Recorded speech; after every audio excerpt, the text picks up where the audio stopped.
SportsNetUSA.net. This weekend starts community college softball playoffs. We had a chance to catch up to 4 of the coaches. On Tuesday, there were 2 play-in games. Allan Hancock took on Fullerton. We had a chance to talk with head coach of Allan Hancock, Scia Maumausolo, after their 4-1 victory. A big game for you, and your team came through. Yes, fun day. Fullerton did a great job. You can obviously tell they're a very well-coached program. And unfortunately, things just got rolling for us and later in the game, and we came out on top. You tied Ventura for the conference championship, but if you look at the head-to-head, you won 2-1 over them. Were you kind of surprised, disappointed that you only got seated 18th? Well, again, there's a lot of things that are taken in consideration in terms of the seeding process, and at the end of the day, everybody should come up with the same seeds. And whether I'm disappointed or not, it doesn't matter. I can't waste too much time on that. Just got to get the team ready to go, and whoever comes our way, wherever we have to travel, we stay flexible and we just go at it. And this is your 3rd conference title in the last 4 years, correct? Yes. It would appear that you were going to travel to Cypress College to take on Brad Pickler's undefeated team. Any thoughts going into that game? We're going to continue to do what we do, and we'll see where the cards lie. A little bit of what you've done personally. Now, we know you're a graduate of Cal State Northridge. Kinesiology, correct? Actually, psychology for my bachelor's, yes, psychology. And you also played pro softball. Can you tell us a little bit about that? That was a great time in my life in terms of being done with collegiate ball and taking it to the next level. I had a good time in promoting softball in general and nationwide. And it's amazing to see that the league is still going and creating opportunities for young women. You also, as we were talking a little bit before we start the interview, you were at Mount Sac for a number of years. How many years were you at Mount Sac? In total, it was about 1.5. I started early on with her in her career there, and then in 2009 when she won a state championship there. So we're talking about Kelley Ford. When you found out that Kelley Ford was going to go from Mount Sac to up to D1, what were your thoughts? Well, in any case, when you lose a coach at any level like a Kelley Ford, a Hall of Famer, great for her, but yet super sad for those that were mentored by her. She's still my mentor, and I mean she texted me today and wished us good luck. So I mean we speak often. Yes, there are a lot of coaches. Yasmin Mossadeghi, she was an assistant coach there. She played at Cal State Fullerton back when Kelley Ford was an assistant there. So there seems to be kind of this camaraderie between people who were connected with Kelley Ford and helped her coach. Well, I'd like to think that great people kind of cling on to great people and continue to learn from each other and pick each other's brains and stay current. And regardless of what level you're at, it's one sport, one game, and we're trying to just teach great values and ethics to these young women in an academic setting. So, again, creating great opportunities for their future. As Mark always says here at SportsNetUSA.net, that softball coaches are not just softball coaches, they're educators, and you're an educator too, and that's important that the young ladies get the education they need, and they got to get the grades. Absolutely. Well, we know you've got a long bus ride back to Santa Maria, so we thank you for stopping from what you were doing and speaking with us today. Yeah, thank you. Thank you. SportsNetUSA.net as we continue for the 2016 campaign. Taft finished with a 3-15 Central Valley Conference record, 3-24 overall. Cathy Bell was named the new coach in the fall of 2016. 2017, her first year, Taft Cougars finished 17-4 in conference, 25-12 overall. That's a remarkable turnaround. Congratulations. Thanks. Yeah, we kind of surprised ourselves there too. I really didn't know what to expect going into the season. I did know the record from years past, but we didn't really focus on that. New year, new season. Who cares about what happened in the past? We're kind of focused on what we could do now. Taft completed the end of the season with a 12-game winning streak. Does that streak do anything for your team? Are the players now in a mindset that they might go down by a run and can rally back pick them up if they have to? Do they know if they have a lead, they're confident that the pitching and defense can hold it? That 12-game winning streak, I think some of them remember it. We haven't played in 3 weeks, so I think part of, for us, it's trying to keep competitive and stay on top of our game, because that 3 weeks is a long time when you're trying to wait to get into playoffs. So we're a little unfortunate in that sense, but, we got enough rest now. We should come out. We should be fresh, but right now everyone's just antsy to play. I don't think they're even worried about that 12-game winning streak. They're just worried about finally getting on the field tomorrow. Mentioning again, you opened the regionals with Monterey Peninsula College. What can you tell us about Monterey? We don't know a lot. They're not in our conference or anything like that. It looks like, just judging from what I've seen, they seem to be a good hitting team, seem to be solid defense, and it looks like their pitcher, they have a pretty decent pitcher. So, our game plan is to, hit the ball harder than them, and hopefully our pitching's there and our defense is tight. And if we do that, I think it's going to be a good matchup. Thanks, Taft head coach Cassidy Bell, for joining us here on SportsNetUSA.net. Now let's go to the corner of 17th and Bristol in Santa Ana. Ryan Osborne is speaking with Santa Ana head coach Kim Nutter. So we're being joined by the head coach of Santa Ana College softball, Coach Kim Nutter.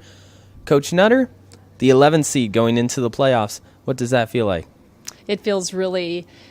We have accomplished what we set out to do, and so we're pretty happy about that seed. We're really extremely happy that we made it to the playoffs. We had a great end to our season. You're going up against Antelope Valley College. Have you done any scouting beforehand? Well, we actually have played them before, so we know pretty much what they have. They're an excellent ball club, going 35-5 on the year, which will tell you a lot pretty much about what they have established already. They have a strong pitcher, strong catcher. They're pretty strong up the middle, center field, shortstop. So, and the player of the year at third base too, who's got a lot of power. So we've got our work cut out, but we're ready to go, and we're getting ready right now, as you can see. To have a player who bats .481 on the season and 50 stolen bases, how did that impact your offense? Well, pretty much Casey Hutton. She's been pretty much the factor to our offense, and I think without her, I really don't know where we would be. But she has accomplished a lot of good things, obviously offensively, but defensively as well. Stepping up to the plate, having to play shortstop, second base, especially since she is ideally a center fielder. So she's done a great job for us. You have two players combined for 75 stolen bases on the year. Is that the style that you guys want to enforce in the playoffs as well? Absolutely. That's our style, and will always be our style as long as I'm here and affiliated with the program. It's just all about making the other teams, having to make the play and get things moving. I think it really generates a lot of offense, and it's just it's just really the way I love to play the game. Are you making a lot of calls for running hits on the base paths? We haven't done too much of the hit and run option. We have not called for that. I think that's simply because, one, we have some pretty good speeds, so they can pretty much either flat out steal the base. But yes, we will. And we've done it a little bit, but not as often as we had hoped for with the hit and run. A lot of people mention in softball, chaos on the base paths is critical in distracting a pitcher. What does that also do for the batter at the plate? Well, in softball, I don't know if chaos on the bases is really for the pitcher, unlike baseball with the leadoff and things like that. But I just think having to run and generate a lot of offense puts a lot of pressure on your defense. And I'm all about putting a lot of pressure on the defense just to see how they can do. Speaking of defense, who is someone that shines defensively for your team? I think Blanca, our third baseman, has done an incredible job at third base at the corner and making a lot of just spectacular plays and being very, very consistent, which is probably more important than making, the really good play. What has been the highlight of your season so far? I think what we've overcome, the adversity that we have overcome with whether it's injuries. We've had 6 concussions within the last 3.5 months. So we've had people in and out all the time. Our lineup has not been consistent. I don't think we've had 3 games throughout the year where we've had a completely healthy lineup.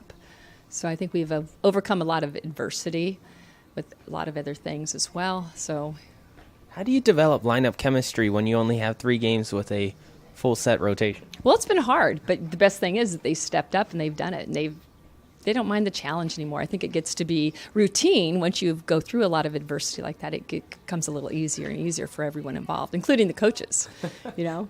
Who is the character player on your team? Character player, are you referring to as funny? Are you referring to The person when the team gets down, they're down in the game, and they're walking down the bench, making sure everybody looks up?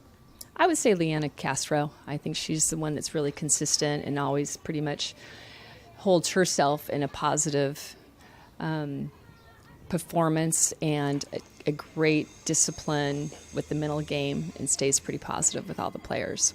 In your time here at Santa Ana, how has the program changed? I don't know if it's changed tremendously and up and down and things like that. I think that for the most part, having pretty much an aggressive style of base running offensively and trying to have a little bit more ideal. We spend a lot of time more on defense, which I think is very pertinent to the game. It's something that I care a lot more about, are the defensive style of play. So I don't know if we've really changed that much. I've been a part of the program for, I think, 20 of the last 25 years. So I think it's pretty much stayed kind of the same. With your experience and also some assistant coaches that have played at, for example, San Diego State, how do you translate your experience to the players? Well, I think a lot of that just comes from, the experience and being out in and out with them every day and knowing that, they are doing the same thing that I have done and sharing the experiences and sharing that, whether it be mentally, physically, what you've gone through. And I think it's always helpful to share experiences with your players since you've been there before. What has been the biggest throw coaching-wise for you? The biggest throw, the biggest thrill. Oh, thrill! Sorry, I I'm so glad. apologize. I'm so glad, guys. The biggest thrill coaching this year, Yeah. I would say definitely what we've overcome. Where we started, I think at one point we might have been close to 6-16. No, 6-11 possibly. I think we were at 5 games. We have 5, chasing 500, and I think just overcoming that has been phenomenal. Thank you, Coach. Good luck against Antelope Valley College. We're now going to go back to Ed Ford in the studio with Coach Yasmin Mossadeghi of Southwestern College. Your team finished 13-3 in conference, and you play in the Pacific Coast Conference, 27-10 overall, and you even had a better overall winning percentage than the team that finished in first place. That would be the Palomar Comets. What do you attribute to your team playing so well this year? I think every game that we've went into this season, it's been an overall team effort. We haven't had one major player that has really, been at the forefront the entire year. If you look at our statistics, we actually aren't offensively dominating. I think because we have contributions from our pitching staff, from our offense and defense all together come game day, I think that's contributed to our success, especially in the second half of the season. At the beginning of the season, I wasn't quite sure whether we were going to be competitive enough to make playoffs, but I think the team knew that if they depended on one another, that they were going to put ourselves in a great situation, and they have. Last year, you snuck into the playoffs too, didn't you? Yes, and actually with most of the group that you see here this season, Yazzie Jamison has just been stellar in the circle for us year in and year out, as you see back-to-back, and she's, I think, 10 times stronger, 10 times more mature to lead the team this year. So you saw a real birth of maturity from those freshmen turning into sophomores this year. Yes, I think it's great not only to have freshmen coming back with experience, but we were also thrilled to get some key transfers, I think, that came from other programs that really helped boost our program and get us into the top 10. How would you describe your team? Are you a running team, a pitching team, power, or is it a combination of all the elements that make you successful? Well, I have to say, Ed, it depends on the game. If I see that we can defeat the team with speed and short game, I'm definitely going to do a lot of short game against the opponent. If I know that it's going to be, a breakout game, I'm definitely going to let the girls swing away. I don't think this year, what makes this year unique is that you can't sit there and say, hey, we're a fast team or we're a power pitching team. Because like I said before, every game that we've won, it's been a contribution of two of the three entities. We've either had great hitting, great defense that helped us win, or we've had great pitching and great defense that helps us win. I mean, all three entities had a factor in every game, and it depends on which game you came to watch us play. We won on speed one game. We won on power in another game. In another game, we won straight up on our pitching performance. So all three factors, I think, have contributed to all of our successes. Would you say your team is solid defensively? Absolutely. There's not one spot on the field that I think we are weak at. And teams I've had prior, I could easily say, hey, you know what? Our catching is not that strong. Or one year I even said, our second base, is kind of weak. We have a hard time turning to. But this year, I think because we've had such success, if the other team runs on our outfielders, they have no problem throwing them out.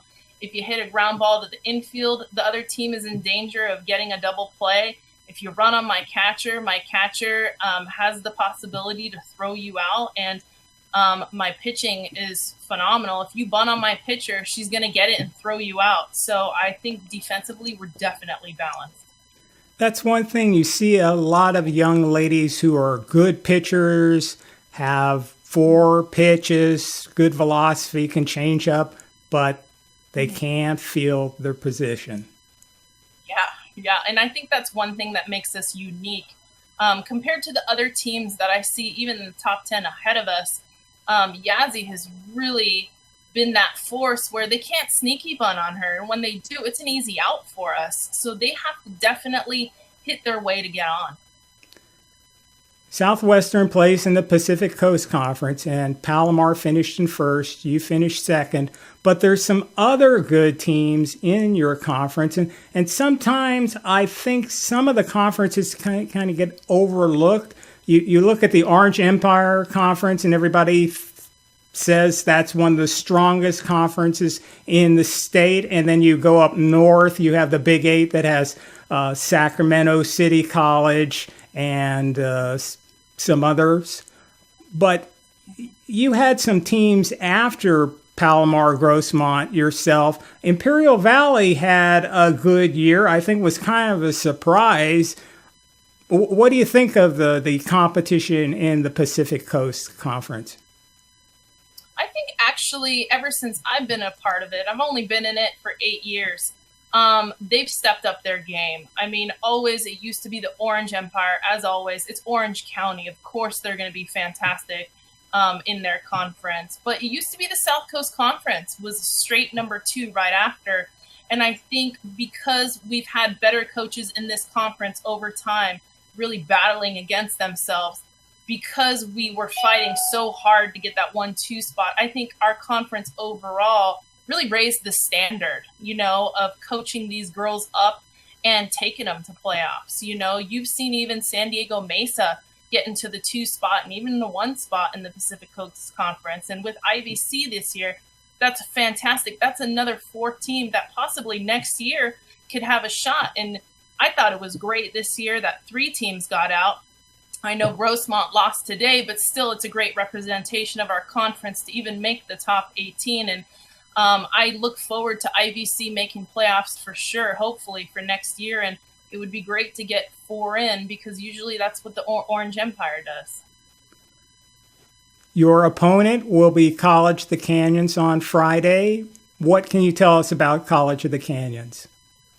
We're no stranger to them. We played them earlier this year, and luckily for us, we defeated them. So I'm excited to play them because the girls have already won against them, and it's kind of nice to have that under your belt going into the competition. We have video, we already have stats on them, we have notes on them, and we're preparing our team the best we can so that when they go in Friday, They know everything they need to know about this team to go out there and win the game. We'd like to thank the coaches for joining us here on SportsNetUSA.net. Scia Maumausolo from Allan Hancock College. From Taft College, Cassidy Bell, Kim Nutter from Santa Ana College, and Yasmin Mossadeghi, Southwestern College Jaguars. Thank you for watching SportsNetUSA.net.